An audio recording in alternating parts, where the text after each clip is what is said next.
Assalamualaikum warahmatullahi wabarakatuh. Bapak-bapak, ibu-ibu, kali ini kita akan bahas sebuah video yang mana Habib Sipung ini mengingatkan jangan neko-neko ketika ada Habib yang berada di Indonesia, terutama membanggakan masalahnya. Dan mohon disimak sampai akhir ya videonya dan jangan berkomen. Para habaib semua nih ya, selagi kalian masih hidup di Indonesia, kalian harus ingat NKRI harga mati, tidak bisa ditawar lagi. Satu, ingat. Yang kedua, sehebat apapun kamu bicara, kalau belum tes DNA, jangan dulu membanggakan diri saya adalah dzurriyyah Rasul. Tuh, penting. Yang ketiga, terutama yang sering muncul itu koar-koar merendahkan orang lain. Ingat, tidak ada satupun ajaran Rasul yang merendahkan orang lain. Apalagi orang lain itu adalah orang yang berilmu. Tidak ada manusia yang lebih mulia di hadapan Allah kecuali orang yang bertakwa. Ada kecerdasan dan keberanian diri kita masing-masing. Terkait dengan orang-orang yang mengaku sebagai keturunan Nabi, ya kita pakai hukum pembuktian saja. Kalau dia mengaku sebagai cucu Rasul, keturunan Rasulullah, buktinya apa? Ya, tentu dengan bukti yang sah dan meyakinkan.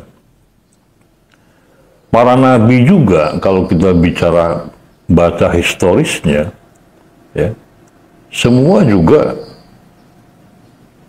membuktikan kalau dirinya benar-benar seorang nabi atau utusan Allah.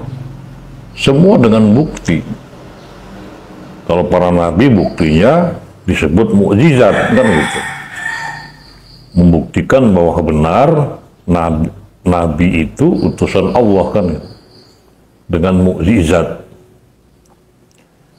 Walaupun kenyataannya sudah ada bukti saja, ya, bukti yang sah dan meyakinkan, masih banyak orang tidak percaya, ya, masih banyak.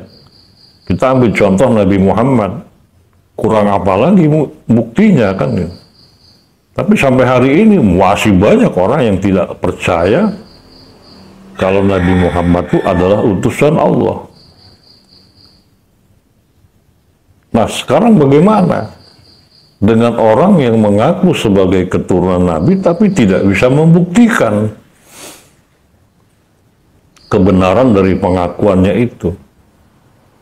Anehnya, ya anehnya gitu, sudah jelas-jelas tidak bisa membuktikan kebenaran pengakuannya, masih banyak yang percaya atas pengakuan tersebut. Ya, percaya yang tidak ada buktinya. Ini namanya apa kalau bukan bodoh? Dan ini tidak sekedar bodoh, tapi bodoh yang melampaui batas, kelewat bodoh. Nabi saja, para nabi yang bisa membuktikan dirinya sebagai utusan Allah, itu masih banyak yang tidak percaya.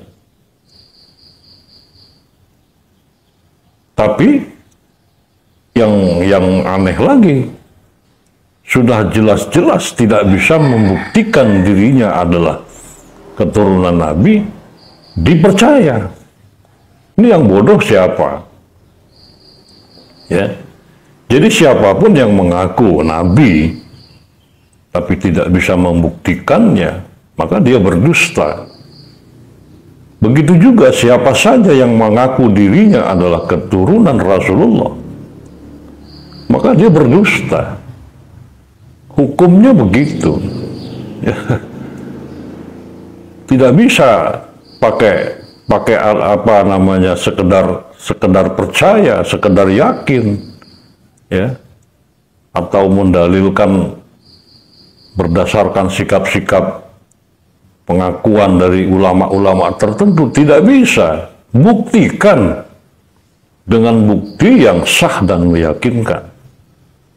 Kalau tidak bisa membuktikan, itu namanya berdusta. Makanya di dalam Islam itu berdusta itu termasuk dosa yang besar. Ya. Dan kita juga semua sudah tahu ya, bahwa rajanya pendusta itu ada, yaitu Al-Masih Dajjal. Itu rajanya pendusta, rajanya penipu. Ya, jadi siapa saja yang berdusta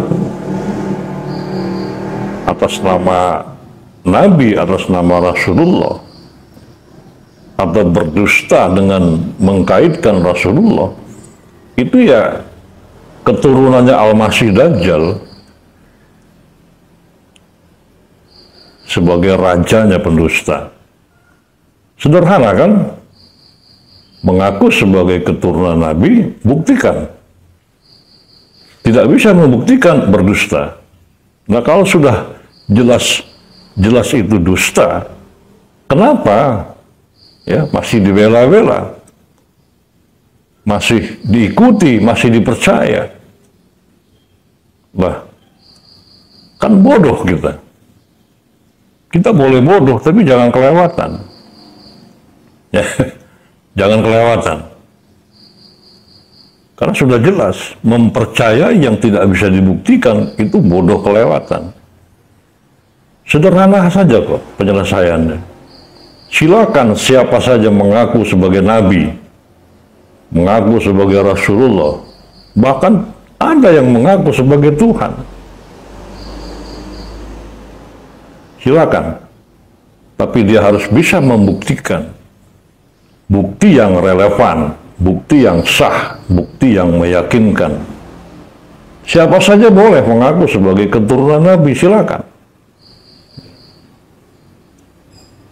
Sepanjang dia bisa membuktikan dengan bukti yang relevan, bukti yang sah dan meyakinkan. Kenapa kita umat di akhir zaman justru menjadi lebih bodoh dari umat-umat terdahulu? Di zaman Rasulullah, Muhammad bin Abdullah mengaku sebagai Nabi, mengaku sebagai Rasul. Orang Arab yang mayoritas adalah orang-orang jahiliyah, minta bukti. Kan itu. Apa buktinya? Kalau Anda benar-benar seorang Nabi, benar-benar seorang utusan Allah. Itu orang Arab jahiliyah zaman dulu. Kenapa di zaman sekarang menjadi cara bersikap, cara berpikirnya kok tambah mundur gitu? Mestinya kita pertanyakan, kalau Anda mengaku sebagai keturunan Nabi, apa buktinya? Kalau mengaku sebagai seorang Habib, nggak ada masalah. Ya, tidak sulit membuktikannya. Hanya cukup berdasarkan surat keterangan atau penetapan dari Rabitah Alawiyah. Habib, sekedar Habib. Gitu. Sebagai kedudukan, sebagai gelar. Tapi tidak sebagai keturunan Nabi. Ketika dia mengaku sebagai keturunan Nabi atau Rasul, buktikan. Itu kewajiban hukum. Dengan bukti yang relevan, bukti yang sah, dan bukti yang meyakinkan. Apabila ternyata tidak dapat membuktikan, itu berdusta namanya. Sudah jelas-jelas berdusta, bagaimana mungkin kita dapat mempercayainya? Yang anehnya, yang percaya itu tidak sebatas orang-orang awam. Banyak para ulama yang bergelar ustadz, kiai, ya, itu percaya bahwa Habib itu adalah keturunan para nabi. Ini kan bodoh yang kelewatan. Ini mohon maaf aja. Ini bukan persoalan suka atau tidak suka. Bagi saya terkait dengan Habib nggak ada masalah. Ya, sepanjang itu sebatas sebutan, gelar, atau identitas dari jalur keturunan tertentu, nggak ada masalah. Tetapi menjadi persoalan ketika para habib mengaku sebagai keturunan Nabi, itu jadi masalah besar. Ya. Dan gampang mensikapinya dengan bukti yang relevan, dengan bukti yang sah, dengan bukti yang meyakinkan. Kalau tidak bisa membuktikan, jelas secara hukum itu adalah perkataan dusta, ya, pengakuan dusta. Kalau dia pakai demi Allah bersumpah palsu. Itu saja. Memastikan mereka bukan durian Nabi, ya nggak berani. Biar nanti kelak saya bisa jawab doang sama baginda Nabi. Kalau ditanya, kenapa kamu? Ya Rasulullah.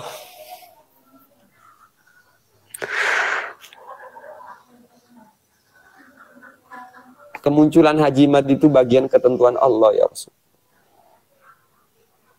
Dan ternyata datanya kuat. Kemudian kepercayaan saya hilang. Ijtihad saya hilang ya Allah. Kemudian tidak mempercayai.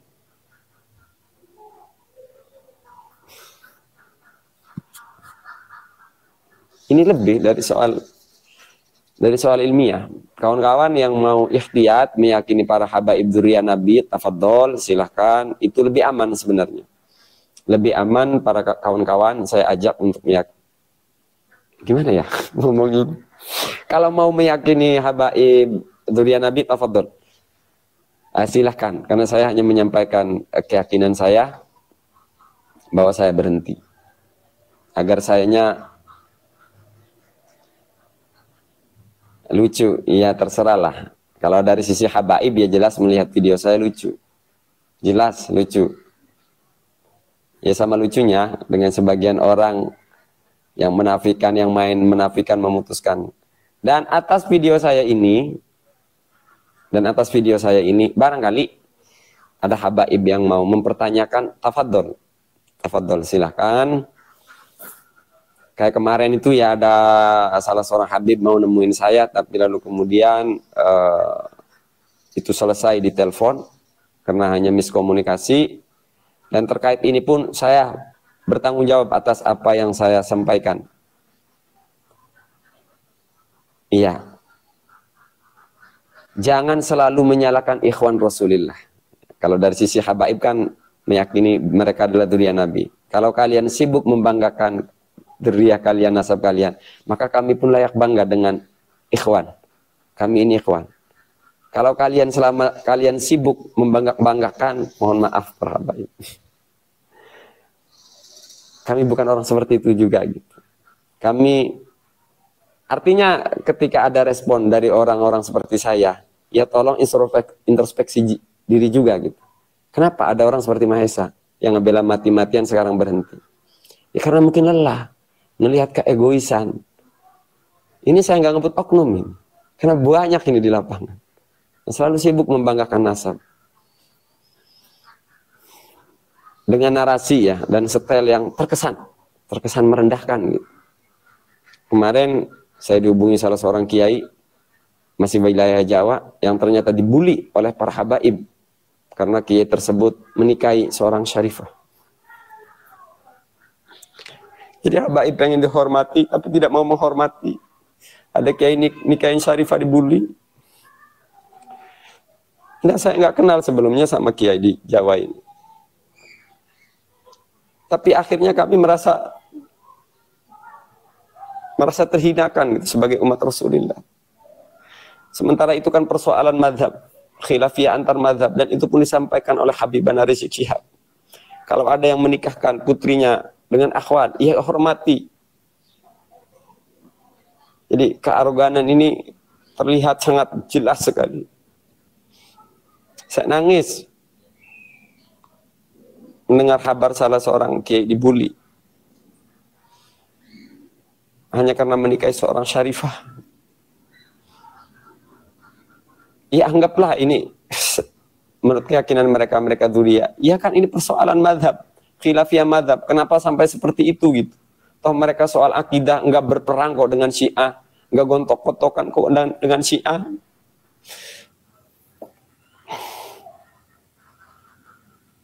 miris. Ada kiai dibully oleh para habaib karena menikahi seorang syarifah.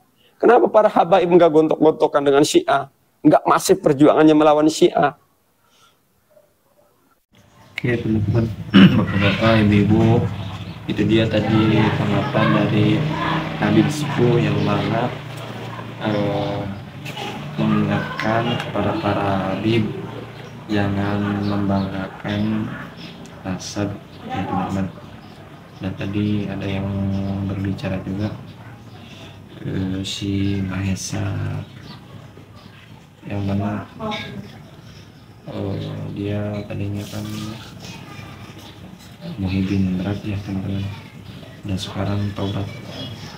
Intinya jangan membanggakan nasabnya, yang karena yang paling mulia yaitu ya orang-orang bertakwa ya teman-teman. Oke teman-teman, itu video kali ini semoga bermanfaat ya teman-teman, dan semoga kita semua ada dalam lindungan Allah Subhanahu wa taala. Amin ya Allah ya amin. Terima kasih Bapak-bapak Ibu. Assalamualaikum warahmatullahi wabarakatuh.